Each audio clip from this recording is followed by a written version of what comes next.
नमस्कार साथियों, स्वागत है आपका अपने यूट्यूब चैनल वाईके ऑनलाइन एजुकेशन में। उम्मीद है आप सब स्वस्थ होंगे। दोस्तों, पिछले वीडियोस में हमने कुछ महत्वपूर्ण उपन्यास को लेकर चर्चा की थी। आज इसी क्रम में हम कुछ और अन्य उपन्यासों को देखने वाले हैं। आप लोगों में से काफ़ी लोगों ने कमेंट किए कि आपका ये जो सीरीज़ चल रहा है, जो उपन्यास इम्पोर्टेंट हैं जिसे मैं बता रही हूँ, तो काफ़ी अच्छा आप लोगों कई लोगों को लगा और आपके कमेंट देख करके तो फिर मुझे ऐसा लगा कि ये कंटिन्यू रखना चाहिए, और क्योंकि इम्पोर्टेंट भी है तो इसलिए मुझे ये ज़्यादा इम्पोर्टेंट लग रहा है। तो आज हम कुछ महत्वपूर्ण उपन्यासों को लेकर के और चर्चा करेंगे, जिसमें से पहला है धरती धन्य अपना। तो शुरू करने से पहले यदि आपने अभी तक चैनल को सब्सक्राइब नहीं किया है तो कर लीजिए, बेल आइकन प्रेस कीजिए ताकि नोटिफिकेशंस आपको मिलते रहें। और चलिए शुरू करते हैं। धरती धन्य अपना आज का पहला इस सेशन का उपन्यास है। इसके जो रचनाकार हैं वो हैं जगदीश चंद्र, ठीक है। और इसका जो प्रकाशन हुआ था 1972 ईस्वी में हुआ था। तो विशेष रूप से आप इनको ध्यान रखेंगे क्योंकि मैं महत्वपूर्ण उपन्यास ही आपको बता रही हूँ। इसके विषय वस्तु की अगर हम बात करें तो ये दलित मजदूरों की सामाजिक जीवन का इसमें वर्णन किया गया। तो दलित मजदूर जो थे उनका जो सामाजिक जीवन था उसका इसमें आपको वर्णन मिलेगा, ठीक है। इसके बाद इसके वर्णित स्थान की बात करें तो पंजाब प्रांत का घोड़ेवाहा गांव जो है इसका वर्णन इसमें किया है। मतलब पंजाब प्रांत में एक गांव पड़ता है जिसका नाम है घोड़ेवाहा, तो उसका इसमें वर्णन मिलता है, ठीक है। इसके प्रमुख पात्रों की अगर हम बात करें तो काली, ज्ञानो, जीतू, चौधरी हरनाम सिंह, चौधरी हरनाम सिंह, ये पूरा एक ही नाम है। तो ये इसके महत्वपूर्ण पात्र हैं, ठीक है।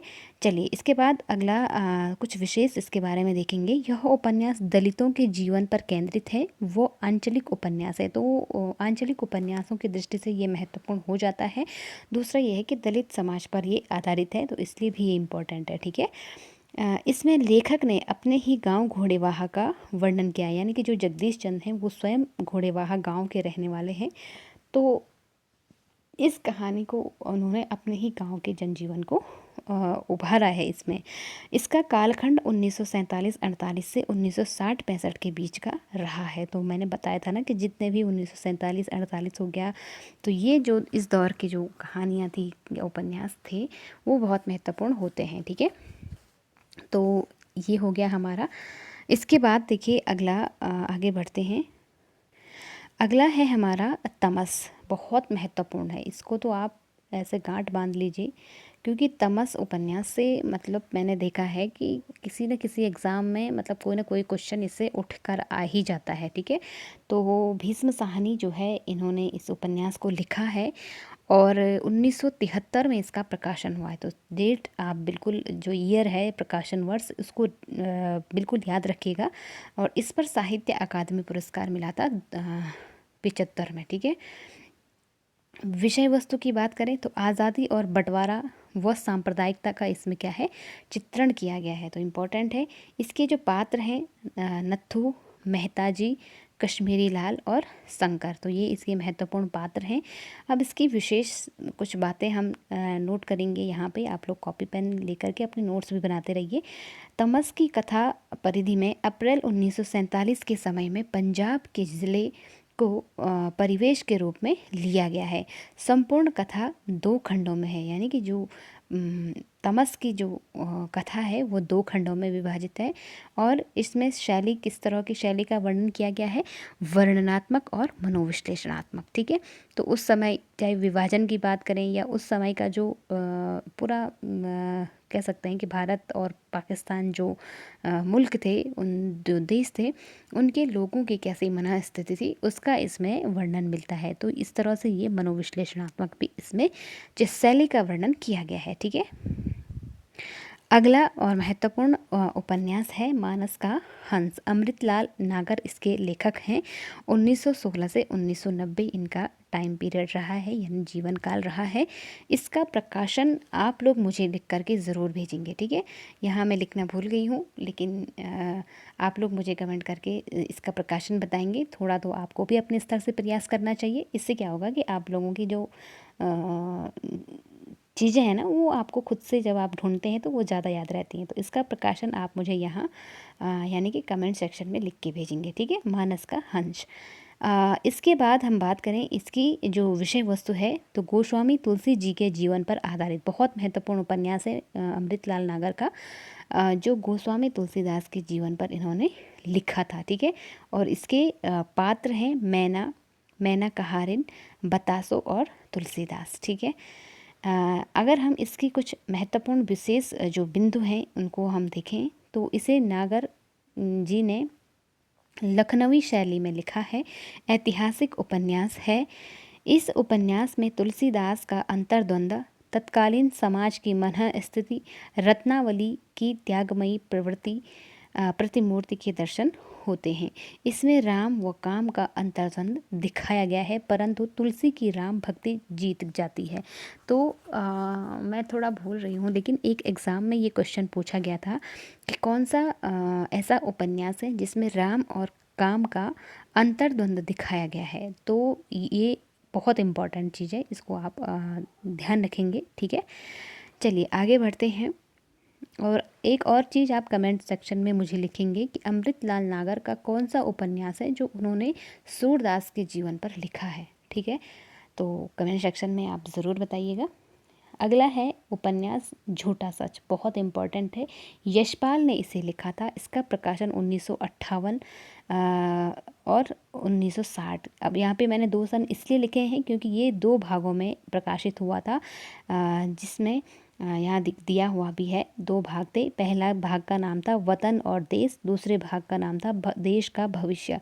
और पहला भाग 1958 में प्रकाशित हुआ था, दूसरा 1960 में प्रकाशित हुआ था। ठीक है, और ये भी आपको ध्यान रखना है कि 2 भाग थे, वतन और देश, देश का भविष्य। ठीक, विषय की बात करें तो विभाजन, सांप्रदायिक दंगे, स्वतंत्रता के बाद का इसमें जो भारत था उसका भी चित्रण किया गया है। ठीक, पात्रों की बात करें तो जयदेवपुरी हो गया, तारा हो गया, कनक हो गया, डॉक्टर प्राणनाथ हो गया, श्यामा हो गई, और इस तरह से आप इसको ध्यान रखेंगे। ठीक है, जयदेवपुरी जो कि इसमें भाई, और तारा जो है उसकी बहन है, और कनक जो कि जयदेव की पत्नी है, तारा का पति है प्राणनाथ। तो इस तरह से खैर इस तरह से रिलेशन नहीं भी आप ध्यान रखेंगे, लेकिन पात्रों के नाम आप ध्यान रखेंगे। ठीक, इसमें 1946 से 1956 के मध्य का कालखंड को वर्णित किया गया है। यथार्थवादी ये उपन्यास है, तो ये भी आप ध्यान रखेंगे। दोस्तों, उम्मीद कर रही हूँ कि आप लोगों को समझ में आ रहा होगा। ये थोड़ा सा भी आपको समझ में आ रहा है और हेल्पफुल लग रहा है तो लाइक करते रहें, शेयर करते रहें। चलिए आगे बढ़ते हैं। कुछ विद्वानों ने जो है इस झूठा सच उपन्यास को लेकर के कुछ टिप्पणियां की हैं, वो भी हम देख लेते हैं। रामविलास शर्मा यशपाल के घोर विरोधी समीक्षक माने जाते हैं, यानी कि यशपाल की जो हमेशा इन्होंने आलोचनाएं ही की हैं, किसने, रामविलास शर्मा ने। ठीक है, यानी कि उनके उपन्यासों को वो मतलब बहुत अच्छा नहीं मानते थे, उनकी रचनाओं को, किसकी, यशपाल की।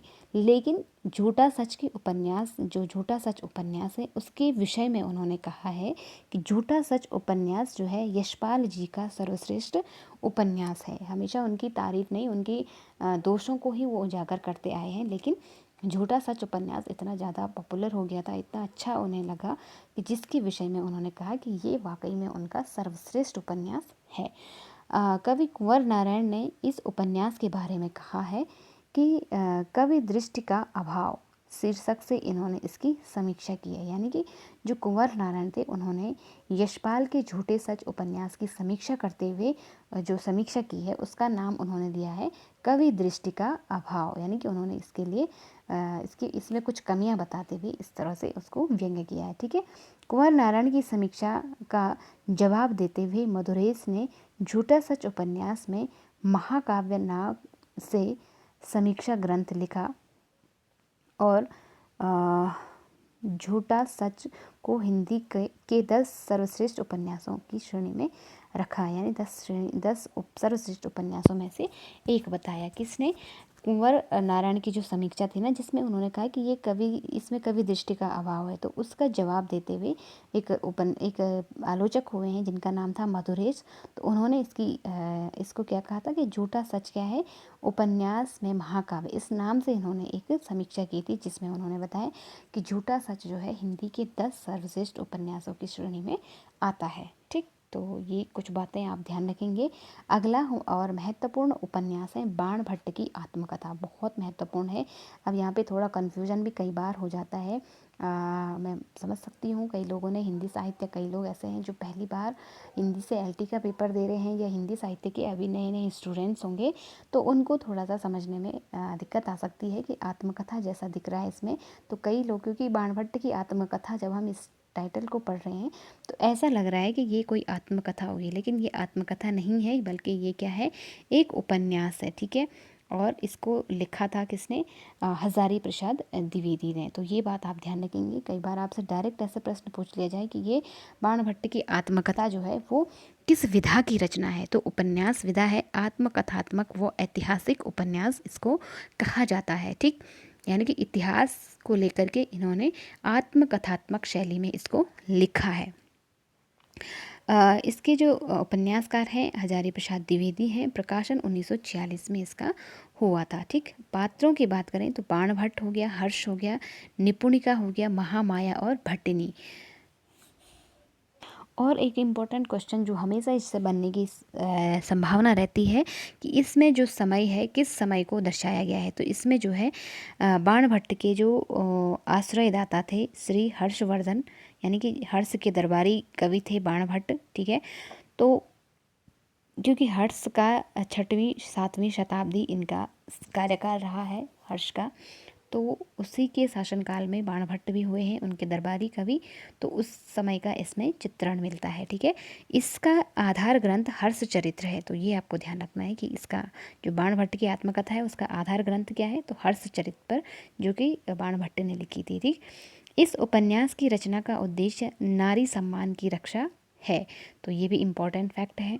क्या संसार की सबसे बहुमूल्य वस्तु इसी प्रकार अपमानित होती रहेगी, तो ये बाण भट्ट का कथन है, जो कि बहुत इम्पॉर्टेंट है, पूछा जा सकता है। कई बार आपसे पूछे जाते हैं ना कि लेखकों के जो कथन होते हैं तो उनको दिया जाता है और कहा जाता है कि ये किसके द्वारा कहा गया है और किसके बारे में कहा गया है। तो कई बार इस तरह से प्रश्न बन जाते हैं।